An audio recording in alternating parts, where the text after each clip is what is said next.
Good morning students, 7th class. Today we will discuss SST History Chapter 5 Rulers and Buildings कि शासक और उनके द्वारा बनाई गई बिल्डिंग्स की किस तरह से उनकी बिल्डिंग से होती थी. Now today we will discussion about topic 1 buildings, temples, mosques and tents. कि कैसे वो बिल्डिंग्स का बनाते थे, टेम्पल्स बनवाते थे या मॉस्क्यूज बनवाते थे या टेंट्स बनवाते थे. Okay. In previous class we also read engineering skills and construction work. Okay, let us discuss building temples, mosques and tents. The temples and mosques were beautifully constructed. कि जो temples थे और जो mosques थे, मंदिर और जो मस्जिद थे, वो बहुत सुंदर तरीके से उनको निर्माण किया गया था, बनाया गया था. Because they were place of worship. क्योंकि वो जो थे वो पूजा के लिए बनाए गए थे. इट मीन्स हम अपनी भक्ति के लिए, आराधना के लिए उनका यूज करते थे. They were also meant to demonstrate the power, wealth and devotion of the patron. कि ये वे अपने संरक्षण की जो पावरफुल शक्ति के लिए या फिर अपने वेल्थ के लिए, धन वैभव के लिए या फिर अपने भक्ति भाव को प्रदर्शित करने के लिए बनाए गए थे. Take this example of Rajarajeshwar temple. कि ये अगर हम देखें राजराजेश्वर टेम्पल का जो यहाँ पे एग्जाम्पल दिया गया है कि an inscription mentions that it was built by king Rajarajeshwar for the worship of his god. कि ये अगर उनके इंस्क्रिप्शन अभिलेखों से हमें मिलता है देखने को कि ये राजराजेश्वर मंदिर राजराजेश्वर किंग ने भगवान की पूजा के लिए बनवाया था, Rajarajeshwaram. Now notice how the names of the rulers and god are very similar. अगर ये नोटिस अगर हमें देखने को मिले कि हमने ध्यान से देखा कि यहाँ पे उनका ना किंग का नेम और उनके टेम्पल्स का नेम एक ही था, तो उन्होंने अपने ही नेम पर उसको बनवाया था.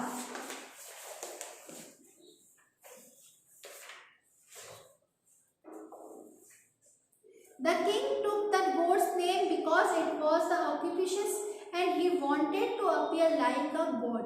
ध्यान देने की बात यह है कि राजा और उनके देवताओं के जो नेम्स थे वो काफी सिमिलर थे, मिलते जुलते थे, और राजा ने, किंग्स ने इस तरह के नेम्स का यूज इसलिए रखा क्योंकि वो उनके लिए बहुत अच्छा, good, appear like a good, वो उनके लिए बहुत अच्छा मान रखता और वो अपने खुद को भी through the rituals of worship in the temple of God और honoured another.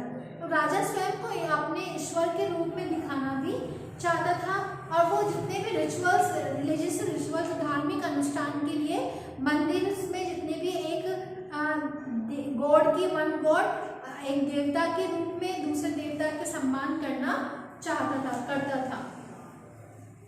The largest temple were all constructed by kings. The other lesser deities in the temple were gods and goddesses.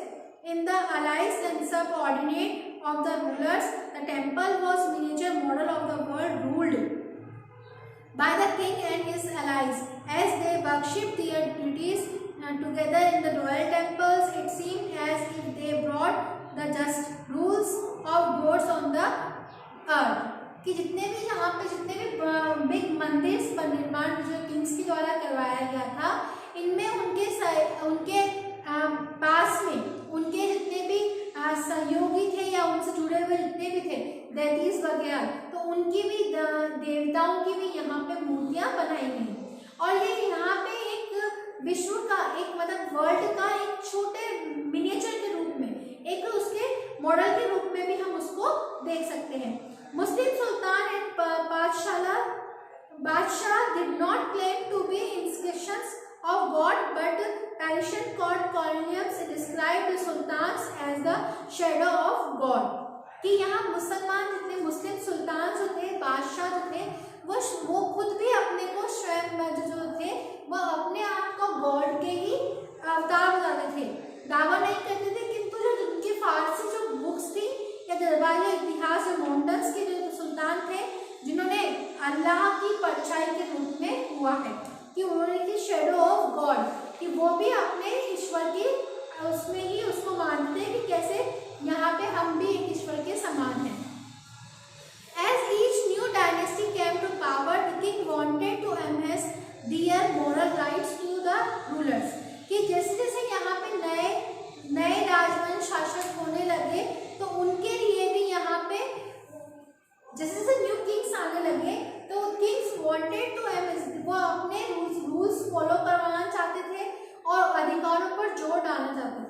Constructed places of worship provide rulers with the chains to the proclaim these or relations with God.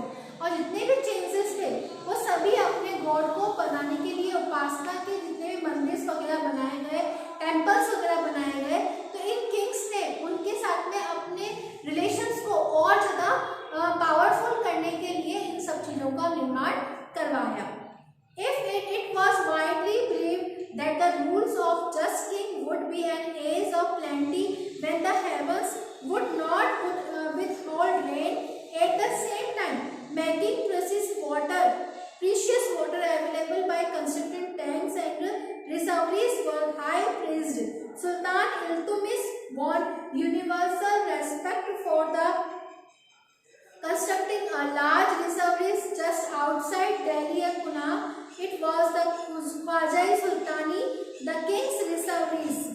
कि यहाँ अगर इसको हम deeply उसको समझे, widely उसके ऊपर believe भी करें, तो एक रूल ऑफ जस्ट किंग कि वो यहाँ पे चाहते थे कि एक ऐसा ऐसा स्टेट बन के सामने आए जहाँ पे प्रेजेंटली मतलब प्लेंटी हो, खुशहाली हो, जहाँ जैसे कि heavens would not withhold rain, कि जहाँ पे पर्याप्त बारिश नहीं होती थी. एट द सेम टाइम उसी समय इसी तरह यहाँ पे होजों और जलाशय जितने भी थे उन सबका यहाँ पे निर्माण करवाया गया. और यहाँ पे जो हमारा प्रीशियस वाटर है, पानी उपलब्ध कराने के कार्य की यहाँ पे बहुत ज़्यादा उनको प्रशंसा मिली, क्योंकि पानी जो वाटर जो था वो वहाँ पे उनको नहीं मिल रहा था, तो उन किंग्स ने उनको वो प्रोवाइड करवाना शुरू किया. सुल्तान इल्तुतमिश जो थे ने दिल्ली और क्योहाना के एकदम पास में ही एक विशाल, एक बहुत बिग पॉन्ड यहाँ पे बनवाया, उजरी जिसको कहा जाता है, निर्माण करा के उनको बहुत ज़्यादा यहाँ पे सम्मान भी मिला. Okay, now next topic is why were temple destroyed, कि टेम्पल्स को क्यों डिस्ट्रॉय किया गया, तोड़ा गया. Because kings built a temple to demonstrate their devotions of God and power and wealth, कि जितने भी किंग्स थे, राजाओं ने, इन किंग्स ने मंदिरों का, टेम्पल्स का, मॉस्क्यूज का, टैंक्स का, इनका निर्माण अपने गॉड के लिए या फिर अपने खुद की प्रशंसा करवाने के लिए किया था. It is not surprising that when they attacked on another's kingdoms, they often target these buildings. और अगर दूसरे किंग्स जो उनके ऊपर आक्रमण करते थे तो वो इन्हीं चीज़ों पे, इन टेम्पल्स के, इन मॉस्क्यू, इनके ऊपर ही आक्रमण करते थे. In the early 9th century, when the Pandyan king Sri Vallabha invaded Sri Lanka and defeated the colonel Dagmati noted, he removed all the valuables. The status of Buddha made entirely of gold of the jeweler places. कि ये एक बात जो है, ये topic जो है, ये बहुत ज़्यादा डिस्टर्ब करने वाला है या आश्चर्यजनक है. कि आश्चर्यजनक लगता है कि जब उन्होंने एक दूसरे के ऊपर जितने बार भी आक्रमण किया है, तो उस आक्रमण में उन्होंने इन सभी को टारगेट बनाया, उन इमारतों के ऊपर निशाना बनाया. जब 19th सेंचुरी में के आरंभ में जब पांड्यान राजा किंग जो था श्री वल्लभ ने जो श्रीलंका के ऊपर डिफीट किया, वहां से उसको, वहां के राजा को, किंग को, सेन प्रथम को वहां से डिफीट करके वहां से रिमूव कर दिया, हटा दिया. और उसके टॉपिक्स जो हैं वो वहाँ पे बौद्ध भिक्षु या इतिहास दमकीर्ति ने भी लिखा है कि वो जितनी भी इम्पोर्टेंट थिंग्स होती थी वो अपने साथ में ले गया. और जो रत्न महल, रानी स्वर्ण की बनी बुद्ध की जो मूर्ति थी वो भी अपने मठों के में रखी सोने की प्रतिमाओं, इन सभी को उन्होंने अपने अंदर ले लिया. Similarly, in the early 11th century, when the Chola king Rajendra built a Seva temples in his capital, he filled the price status seized from the defeated rulers.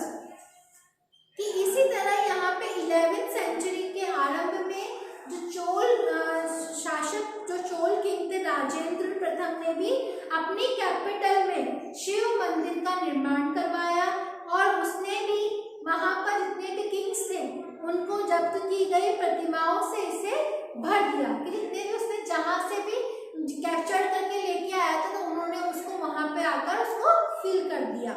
और इन सभी की सूची यहाँ पर हमें मिलती है, इन टॉपिक्स मिलते हैं कि कैसे उन्होंने एक सूर्य से एक सूर्य पिटिका या एक गणेश मूर्ति या एक कई दुर्गा की मूर्तियां या फिर एक नंदी मूर्ति, उड़ीसा से कलिंगों से प्राप्त भैरव की मूर्ति और भैरव की प्रतिमा बंगोल से प्राप्त काली मूर्ति भी उन्होंने अपने उस कोर्ट में फिल कर दी थी। Sultan Mohammad of Ghazni was contemporary of Rajendra. During this campaign of subcontinent, he also attacked the temples of defeated kings and looted their wealth and idols. कि यहाँ पे गजनी के मोहम्मद सुल्तान राजेंद्र प्रथम का उसी के टाइम का था एंड इंडिया में जितने भी अभियान के दौरान उन्होंने राजाओं को पराजित करके उनके मंदिरों को पवित्र किया, मतलब उनको तोड़ दिया और उनके वेल्थ को, उनकी मनी को और उनकी मूर्तियों को, उन सभी को वो वहां से लूट कर ले गया। सुल्तान Mohammad was not a very important ruler at that time. सुल्तान मोहम्मद उस समय कोई महत्वपूर्ण किंग इम्पोर्टेंट रूलर नहीं था, but the destroying temples specially on the one of the Somnath, किंतु उसने वहां पर कई मंदिरों को तोड़ा था, जिसमें सबसे ज्यादा था गुजरात का सोमनाथ मंदिर। He tried to be credited a great hero of Islam. उसका यह कोशिश थी कि वो इस्लाम का सबसे पावरफुल किंग बन जाए। Okay, you must have understood